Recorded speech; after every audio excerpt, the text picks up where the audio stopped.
ইসলামের শিকড় যদি কাটতে চান, একটা দেশ থেকে ইসলামকে যদি চিরতরে বিদায় করতে চান, কি হবে?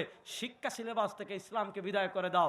শিক্ষা সিলেবাসে যদি ইসলাম না থাকে, তাহলে এই সিলেবাস পড়ে যারা পড়াশোনা করবে, আদতে তারা মানুষ হলে তাদের ভিতর মনুষ্য সভ্যতা থাকবে। এই জন্য দেখেন আমাদের দেশ থেকে কোটি কোটি টাকা যারা পাচার করে, হাজার হাজার কোটি টাকা যারা পাচার করেছে, হুজুর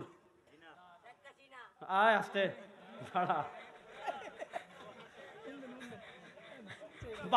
ভালো করে কথা বুঝেন, আমাদের দেশ থেকে যারা হাজার হাজার কোটি টাকা পাচার করেছে তারা কোনো আলেম?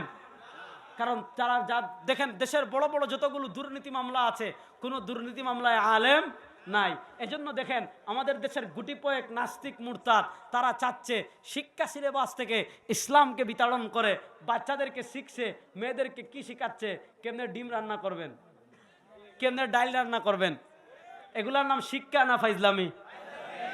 বলেন, এগুলার নাম শিক্ষা না ফাইজলামি? যে শিক্ষায় সভ্যতা নয়, যে শিক্ষায় নৈতিকতা নয়, যে শিক্ষা মানুষকে মানুষ বানায় না, যে শিক্ষা মানুষকে সৎ বানায় না, যে শিক্ষা মানুষকে আল্লাহ ভীরু বানায় না, ওই শিক্ষা কখনো মুসলমানের শিক্ষা হতে পারে? এজন্য শিক্ষা সিলেবাস নিয়ে আমাদের দেশে ষড়যন্ত্র হচ্ছে। মুসলমান আমরা সবাই সজাগ থাকবো তো ইনশাআল্লাহ।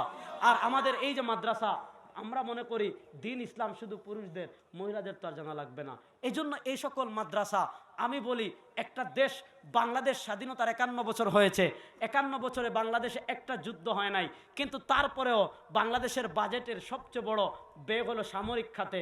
একটা যুদ্ধ নাই, কখনো যুদ্ধ লাগে কিনা তাও জানি না, তারপরেও 52 বছর থেকে একটা রাষ্ট্র তার সামরিক খাতে সবচেয়ে বেশি ব্যয় করছে সামরিক খাতে। কেন?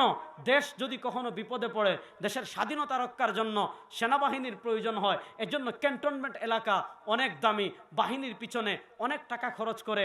দেশের হেফাজতের জন্য যেমন বাহিনীর প্রয়োজন হয়, আর্মির প্রয়োজন হয়, ইসলামের প্রয়োজনের ইসলামের হেফাজতের ক্যান্টনমেন্টের নাম হলো মাদ্রাসা, আর ইসলামের হেফাজতের সেনাবাহিনীর নাম হলো উলামায়ে কেরাম।